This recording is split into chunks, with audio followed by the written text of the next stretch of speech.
नमस्कार दोस्तों, मैं हूं नीलेश श्रीमाली। आप सभी का स्वागत है हमारे यूट्यूब चैनल नील एस्ट्रो टॉक पर। दोस्तों, हमारा आज का सब्जेक्ट है साउथ फेसिंग हाउस या साउथ फेसिंग प्लाट। इस सिचुएशन में हमें क्या करना चाहिए। दोस्तों, यदि आपके मकान का प्रवेश द्वार साउथ जोन में है या फिर आप साउथ फेसिंग वाला प्लाट या हाउस खरीदने जा रहे हैं तो सावधान हो जाइए। साउथ डायरेक्शन वाला यमराज की दिशा मानी जाती है, इसीलिए इस डायरेक्शन को नेगेटिव एनर्जी का डिवीज़न कहा जाता है और साउथ फेसिंग हाउस या प्लाट लेने के लिए मना भी किया जाता है। स्पेशली हाउस या प्लाट के ऑनर को तो बहुत ज़्यादा प्रॉब्लम हो सकती है। साउथ डायरेक्शन बहुत हैवी एनर्जी वाला जोन होता है, लेकिन यमराज इस दिशा के स्वामी होने के कारण मैक्सिमम यहाँ की एनर्जी नेगेटिव होती है। इसलिए इस डायरेक्शन में विंडो और डोर नहीं होता, इसे ब्लैक जोन भी कहा जाता है।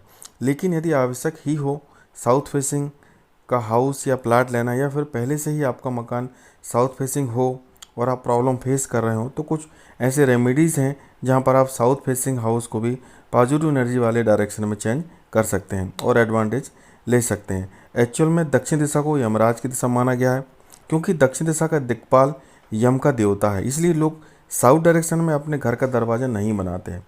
इस दिशा में घर का मुखिया होने के कारण कई प्रॉब्लम हो सकती हैं। अगर किसी कारण से आपको साउथ फेसिंग लैंड पर अपना घर बनाना है तो कुछ एस्ट्रोलॉजी और वास्तु रेमेडीज़ को फॉलो करके आप साउथ फेसिंग हाउस की नेगेटिव एनर्जी को पॉजिटिव एनर्जी में कन्वर्ट करके लाइफ को पॉजिटिव और ग्लोरियस बना सकते हैं। तो आइए जानते हैं कौन से रेमेडीज़ हैं जिन्हें हम साउथ फेसिंग मकान को पॉजिटिव एनर्जी वाला डायरेक्शन बनाने में फॉलो करना है और हैप्पी लाइफ जनरेट करना है, जिससे साउथ फेसिंग हाउस भी गुड इफेक्ट देने लगेंगे। कुछ रेमेडीज़ को फॉलो करके हम साउथ फेसिंग हाउस को बेनिफिट जोन भी बना सकते हैं। तो दोस्तों, आज का वीडियो पूरा अंत तक देखें, बहुत ही महत्वपूर्ण जानकारी आपको दक्षिण मुखी मकान के बारे में मिलने वाली है। साउथ फेसिंग भूमि पर हाउस का कंस्ट्रक्शन करते समय यह ध्यान रखना चाहिए कि घर का साउथ पोर्शन अदर डायरेक्शन से ऊंचा होना चाहिए। दक्षिण दिशा की बाउंड्री वाल यानी चार दीवारी नॉर्थ ईस्ट की बाउंड्री वाल या चार दीवारी से भारी और ऊंची होना बहुत ज़रूरी है। साउथ पोर्शन में एक कमरा ऊपर एक्स्ट्रा बना लेने से घर के बहुत सारे वास्तु दोष समाप्त हो जाते हैं। इसलिए आप दक्षिण दिशा में कमरा बना सकते हैं, जिससे दक्षिण भाग आपका भारी हो जाएगा और घर के छोटे मोटे वास्तु दोष समाप्त हो जाएंगे, जिसके कारण घर के लोगों पर कोई वेड इफेक्ट नहीं पड़ता है। इस रेमेडी से घर में पॉजिटिव एनर्जी बनी रहेगी और सभी मेंबर्स की हेल्थ अच्छी रहेगी, सभी सदस्यों का स्वास्थ्य सही रहता है और घर में खुशियाँ और समृद्धि बनी रहेंगी। यदि साउथ फेसिंग भवन या भूमि खरीदना आवश्यक हो तो आप सबसे पहले उस घर को ऐसे व्यक्ति के नाम से खरीदिए जिस पर आपका बहुत ज़्यादा ट्रस्ट हो, मतलब एक विश्वसनीय व्यक्ति के नाम पर खरीदिए।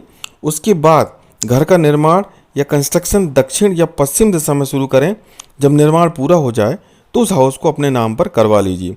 दक्षिण दिशा के गुड और बैड इफेक्ट, मतलब शुभ और अशुभ प्रभाव घर की महिलाओं को सबसे ज़्यादा इफेक्ट करते हैं। यदि आपका घर साउथ दिशा में बना हुआ है तो अपने घर से जो फ्लोइंग वाटर यानी बहता हुआ पानी है उसे नॉर्थ डायरेक्शन यानी कि उत्तर दिशा की ओर ले जाइए। इससे फाइनेंशियल कोई प्रॉब्लम नहीं होती है और घर की महिलाओं का स्वास्थ्य भी अच्छा रहता है।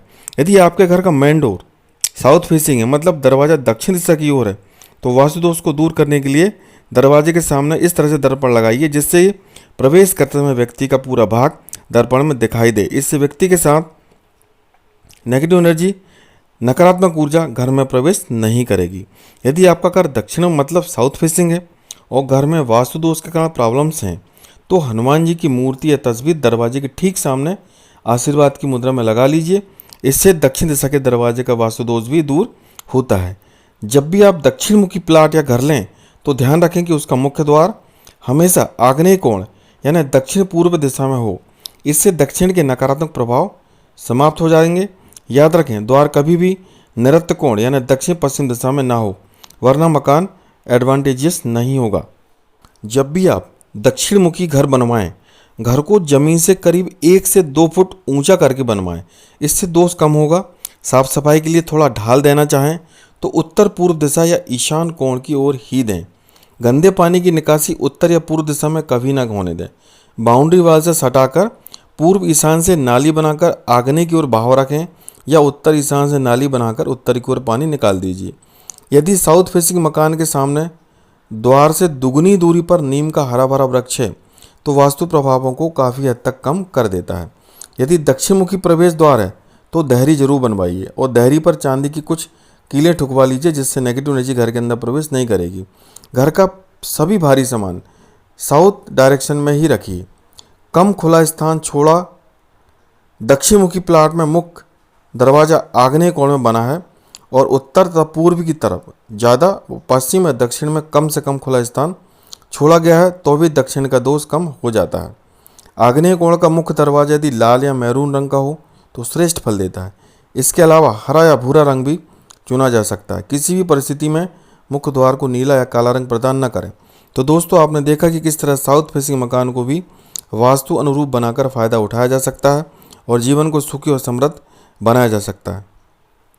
तो दोस्तों, आज के वीडियो में आपने जाना कि कैसे साउथ फेसिंग वाले हाउस की नेगेटिव एनर्जी को हम कैसे पॉजिटिव एनर्जी में कन्वर्ट कर सकते हैं और अपनी लाइफ को हैप्पी और ग्लोरियस बना सकते हैं। वीडियो को लाइक शेयर जरूर कीजिएगा और चैनल को सब्सक्राइब करके घंटी की बटन को जरूर प्रेस करिएगा। अगली वीडियो में आपसे फिर मुलाकात होगी एक नए विषय के साथ।